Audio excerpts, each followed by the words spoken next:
प्रत्येक हेल्दी जेवण बेचव का असतं बरं? देवाने जीभ देऊन तिला चवीचं बनवलंय, पण चवदार खाल्लं की हेल्दी राहत नाही. ते अनहेल्दी होऊन जातं. चटकी जीभ आहे तर तिला अनहेल्दीच आवडतं. आता हेच बघा, हे धपाटे सगळ्या डाळी, धान्य मिक्स करून बनवलंय. यात मिरची, लसूण, कोथिंबीर, आलं, जिरे, कांदा, ओवा, हिंग एवढं सगळं ह्या पिठामध्ये मिक्स करून हे पीठ मळलं. त्यानंतर एवढं सगळं घालून सुद्धा चवळीची उसळ ह्याच्याबरोबर खायला पाहिजे, खरडा खायला पाहिजे, दही पाहिजेच, त्याशिवाय त्याला चव येत नाही.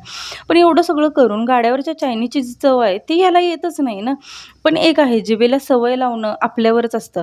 तिला डाळी, कडधान्य, भाज्या खायला देऊन चवदार करायचं, की चायनीज देऊन चरचरीत, हे आपणच ठरवायचं असतं.